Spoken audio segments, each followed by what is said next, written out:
नमस्कार। आकाशवाणी से समाचार संध्या के साथ मैं कनकलता।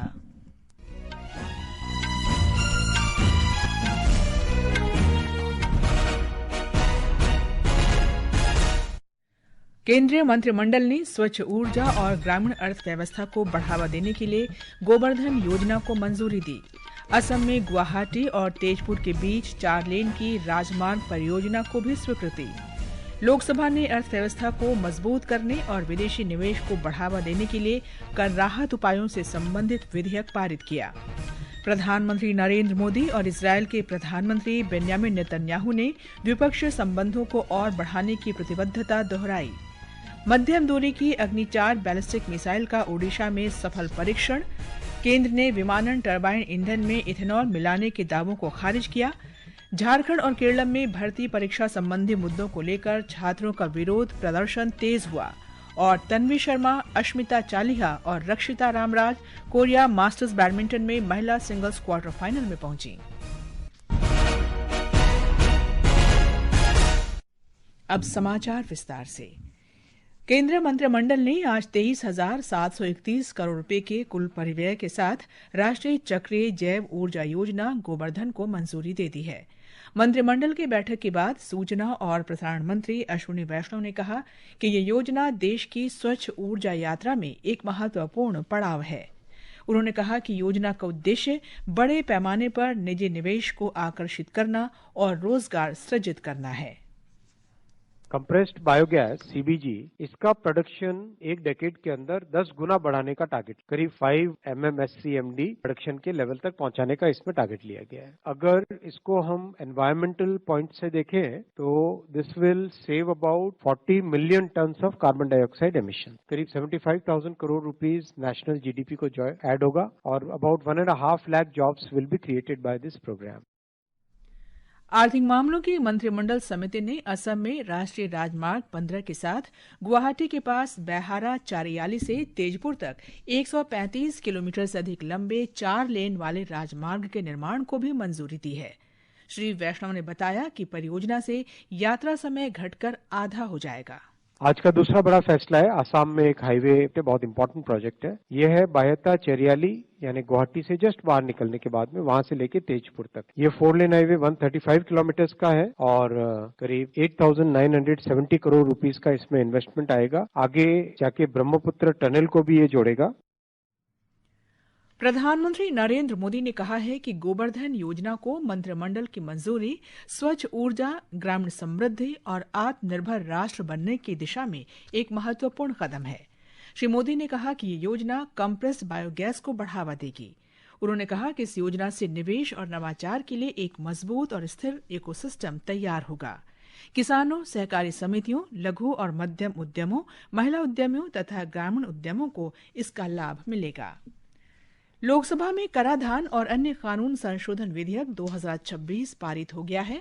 इसे इस वर्ष 5 जून को जारी किया गया था। अध्यादेश को बाहरी आर्थिक घाटे के प्रभाव को कम करने, घरेलू अर्थव्यवस्था में स्थिरता सुनिश्चित करने और अधिनियम के कुछ प्रावधानों में संशोधन करके मौजूदा वैश्विक परिस्थितियों से प्रभावित प्रमुख क्षेत्रों को समर्थन देने के उद्देश्य से जारी किया गया था। संसद ने विनियोग संख्या 3 विधेयक 2026 आज पारित कर दिया। राज्यसभा ने चर्चा के बाद विधेयक को लोकसभा को लौटा दिया। लोकसभा पहले ही विधेयक पारित कर चुकी है। वित्त मंत्री निर्मला सीतारामन ने कहा कि सरकार ने वित्त वर्ष 2023 के दौरान हुए अतिरिक्त व्यय के लिए अनुमोदन मांगा है। जम्मू कश्मीर के संबंध में सदस्यों की चिंताओं पर वित्त मंत्री ने सदन को आश्वासन दिया कि 2019 में अनुच्छेद 370 के निरसन के बाद सरकार ने केंद्र शासित प्रदेश जम्मू कश्मीर को पर्याप्त वित्तीय और प्रशासनिक सहायता प्रदान की है। Article 370 getting अब्रोगेटेड। अनुच्छेद 370 का निरसन इस बात को सिद्ध करता है कि जम्मू कश्मीर भारत का अभिन्न अंग है, जिसमें वे क्षेत्र भी शामिल हैं जिन पर पाकिस्तान ने अवैध रूप से कब्जा कर रखा है। इसलिए हम ये सुनिश्चित करेंगे कि जम्मू कश्मीर के लोगों को पूरा सहयोग और संरक्षण मिले, क्योंकि हम सभी एक ही देश का हिस्सा हैं। हमारे संवाददाता ने बताया है कि संसद के दोनों सदनों में कई मुद्दों पर विपक्ष के हंगामे के कारण सदन की कार्यवाही में कई बार व्यवधान आया। लोकसभा की कार्यवाही 2 बार और राज्यसभा की कार्यवाही 3 बार स्थगित करनी पड़ी। हंगामे के कारण लोकसभा में प्रश्नकाल और शून्यकाल नहीं चल सका, जबकि राज्यसभा में इन्हें कुछ समय के लिए ही संचालित किया जा सका। हंगामे के बीच लोकसभा ने कराधान और अन्य विधियां संशोधन विधेयक 2026 को पारित कर दिया। इस विधेयक में संदाय और निपटान प्रणाली अधिनियम 2007, आयकर अधिनियम 2025 तथा वित्त अधिनियम 2026 में संशोधन का प्रावधान है। उधर राज्यसभा ने चर्चा के बाद विनियोग संख्या 3 विधेयक 2026 को पारित कर लोकसभा को लौटा दिया। सरकार ने कुछ अतिरिक्त व्यय की पूर्ति के लिए 54,000 करोड़ रुपए से अधिक की अनुदान मांग की थी। यह राशि मुख्य रूप से ऋण के पुनर्भुगतान पर खर्च की जाएगी। अनुपम मिश्र, आकाशवाणी समाचार, दिल्ली। ये समाचार आकाशवाणी से प्रसारित किए जा रहे हैं। समाचार संध्या में आपका फिर स्वागत है।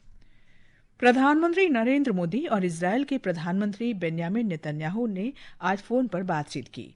दोनों नेताओं ने भारत इजरायल विशेष रणनीतिक साझेदारी में हुई निरंतर प्रगति की समीक्षा की और दोनों देशों के पारस्परिक लाभ के लिए विभिन्न क्षेत्रों में द्विपक्षीय सहयोग को और मजबूत करने की अपनी प्रतिबद्धता की पुष्टि की। दोनों नेताओं ने पश्चिम एशिया में हाल के घटनाक्रमों पर भी विचार विमर्श किया। ओडिशा के चांदीपुर स्थित एकीकृत परीक्षण रेंज से आज मध्यम दूरी की बैलिस्टिक मिसाइल अग्नि 4 का सफल परीक्षण किया गया। इस परीक्षण से मिसाइल के सभी परिचालन और तकनीकी मापदंडों की पुष्टि हुई है। ये सफल परीक्षण देश की सामरिक प्रतिरोधक क्षमता को मजबूत करने की दिशा में एक और महत्वपूर्ण उपलब्धि है। नागर विमानन मंत्री के राममोहन नायडू ने उन दावों का खंडन किया है जिनमें कहा गया है कि सरकार विमानन टरबाइन ईंधन में इथेनॉल मिलाने की योजना बना रही है। श्री नायडू ने कहा कि ऐसा कोई प्रस्ताव नहीं है। उन्होंने कहा कि इथेनॉल और सस्टेनेबल एविएशन फ्यूल पूरी तरह से अलग हैं और इन्हें एक नहीं समझना चाहिए। नवीन और नवीकरणीय ऊर्जा मंत्री प्रहलाद जोशी ने कहा है कि प्रधानमंत्री सूर्य घर मुफ्त बिजली योजना का लाभ 50 लाख से अधिक परिवारों को मिल चुका है। नई दिल्ली में एक सम्मेलन में उन्होंने ये बात कही। 19 lakh households are receiving zero electricity bill. 19 lakh परिवारों का बिजली बिल शून्य हो गया है। 12 लाख से अधिक परिवारों ने अतिरिक्त बिजली बेचकर 421 करोड़ रुपए की आय अर्जित की है। सौर ऊर्जा संयंत्रों को लगाने से महज 9 महीनों में लगभग 3.25 गुना की वृद्धि हुई है। More than 3.2 times in just 9 months। BRICS उद्योग और व्यापार मंत्रियों की उच्च स्तरीय बैठक आज जयपुर में शुरू हुई। भारत की अध्यक्षता में आयोजित इस बैठक में वैश्विक व्यापार, सूक्ष्म, लघु और मध्यम उद्यमों, डिजिटल सेवाओं और आपूर्ति श्रृंखला की मजबूती जैसे प्रमुख मुद्दों पर चर्चा हो रही है। वाणिज्य तथा उद्योग मंत्री पीयूष गोयल ब्रिक्स सदस्य देशों के प्रतिनिधियों के साथ इस बैठक में शामिल हो रहे हैं। ब्रिक्स एक अंतर्राष्ट्रीय समूह है जिसमें 9 देश मिलकर दुनिया के सामने जो चुनौतियां हैं, जो हम सब अपने अपने देशों के आर्थिक और औद्योगिक विकास के लिए और अंतर्राष्ट्रीय स्तर पर किस प्रकार से अच्छी नीतियों के साथ विश्व भर में प्रगति हो सके, उसकी चिंता करते हैं। 2 दिन का ब्रिक्स वेब्स बाजार आज मुंबई में शुरू हुआ। ये रचनात्मक अर्थव्यवस्था के लिए प्रमुख अंतर्राष्ट्रीय बाजार है। भारत की ब्रिक्स अध्यक्षता में आयोजित इस कार्यक्रम में 21 ब्रिक्स सदस्य देशों और साझेदारों के 500 से अधिक प्रतिनिधि शामिल हो रहे हैं। एक रिपोर्ट। सूचना एवं प्रसारण सचिव श्री चंचल कुमार ने आज कहा कि ब्रिक्स वेब बाजार का उद्देश्य वैश्विक क्रिएटिव इकोनॉमी के लिए एक ऐसा मंच बनाना है जहां परियोजनाओं, भागीदारी तथा को प्रोडक्शन के नए मार्ग उजागर हों। इलेक्ट्रॉनिक्स, IT, AI मंत्री एडवोकेट आशीष शेलार ने कहा कि ब्रिक्स वेब बाजार वैश्विक क्रिएटिव इकोनॉमी के भविष्य को आकार देने के लिए प्रभावी साबित होगा। निशा रानी, आकाशवाणी समाचार, मुंबई। ये समाचार हमारी वेबसाइट www.newsonair.gov.in और हमारी न्यूज ऑन एआईआर ऐप पर भी उपलब्ध हैं। ये आकाशवाणी है। झारखंड और केरलम में भर्ती परीक्षा संबंधी मुद्दों को लेकर छात्रों का विरोध प्रदर्शन तेज हो गया है। हमारे संवाददाता ने बताया है कि झारखंड में मानसून सत्र के पहले दिन जेपीएससी और जेएसएससी परीक्षाओं में कथित अनियमितताओं के विरोध में झारखंड विधानसभा में राजनीतिक गतिविधियां तेज हो गईं। छात्रों का आंदोलन अब एक निर्णायक मोड़ पर पहुंच गया है। सरकार की ओर से गतिरोध समाप्त करने की गंभीर कवायद शुरू की गई है। मुख्यमंत्री हेमंत सोरेन के निर्देश पर 4 मंत्रियों की एक उच्च स्तरीय समिति का गठन किया गया है। इसके जवाब में छात्रों की तरफ से वार्ता के लिए 8 सदस्यीय प्रतिनिधिमंडल की घोषणा की गई है, जो सीधे सरकार के मंत्रियों के समक्ष अपनी बातें रखेंगे। इस मुद्दे पर विपक्ष ने आज झारखंड विधानसभा के भीतर और बाहर जोरदार प्रदर्शन किया। नेता प्रतिपक्ष बाबूलाल मरांडी के नेतृत्व में भाजपा और एनडीए के विधायकों ने मामले की सीबीआई जाँच की मांग करते हुए राज्य सरकार के खिलाफ नारेबाजी की। आकाशवाणी समाचार के लिए रांची से मैं महविश रहमान। उधर केरलम के तिरुवनंतपुरम में भाजपा युवा मोर्चा ने सचिवालय तक एक विशाल विरोध मार्च निकाला। प्रदर्शनकारियों ने लोक सेवा आयोग की मेरिट सूची में शामिल होने के बावजूद पिछले 2 वर्ष से नियुक्ति पत्र न पाने वाले उम्मीदवारों के लिए न्याय की मांग की। बम्बई उच्च न्यायालय की गोवा बेंच ने आज तहलका के पूर्व संपादक तरुण तेजपाल को 2013 में अपने कनिष्ठ सहकर्मी के यौन उत्पीड़न मामले में 10 साल की कड़ी सजा सुनाई। न्यायालय ने तेजपाल पर 10 लाख रुपए से अधिक का जुर्माना भी लगाया, जो पीड़िता को दिया जाएगा। सरकार ने आज बताया कि पश्चिम एशिया में संघर्ष शुरू होने के बाद से 10 नाविकों सहित 16 भारतीय नागरिकों की मौत हो गई और 75 भारतीय घायल हुए हैं। राज्यसभा में लिखित जवाब में विदेश राज्य मंत्री कीर्तिवर्धन सिंह ने कहा कि सरकार ने मेजबान सरकारों के समन्वय से मृतक भारतीय नागरिकों के परिवारों को उनके पार्थिव शरीर को शीघ्र वापस लाने के लिए हर संभव सहायता प्रदान की है। संस्कृति और पर्यटन मंत्री गजेंद्र सिंह शेखावत ने लोगों से हर घर तिरंगा अभियान में शामिल होने का आग्रह किया है। नई दिल्ली में उन्होंने कहा कि अभियान ने 5 सफल वर्ष पूरे कर लिए हैं और ये एक जन आंदोलन में बदल गया है। ये राष्ट्रीय एकता और गौरव की भावना को दर्शाता है। हर घर तिरंगा अभियान इस महीने की 9 से 17 तारीख तक चलाया जाएगा। और अब आर्थिक जगत की खबरों के साथ हैं मनोज पाठक। बॉम्बे स्टॉक एक्सचेंज का सेंसेक्स आज 374 अंक बढ़कर 78,955 पर बंद हुआ। उधर नेशनल स्टॉक एक्सचेंज का निफ्टी 11 अंक की मामूली बढ़त लेकर 24,636 दर्ज हुआ और अंतर बैंकिंग विदेशी मुद्रा बाजार में $1 की तुलना में रुपया 10 पैसे कमजोर होकर 95 रुपए 22 पैसे पर बंद हुआ। पाकिस्तान के कब्जे वाले जम्मू कश्मीर में पाकिस्तानी सुरक्षा बलों की कार्रवाई से मानवाधिकारों को लेकर चिंताएं बढ़ गई हैं। पिछले 1 दशक में संयुक्त राष्ट्र मानवाधिकार उच्चायुक्त कार्यालय और कई अन्य अंतर्राष्ट्रीय संगठनों ने जबरन गायब किए जाने, अत्यधिक बल प्रयोग, अभिव्यक्ति की स्वतंत्रता पर रोक और कब्जे वाले क्षेत्र में जवाबदेही की कमी पर बार-बार चिंता व्यक्त की है।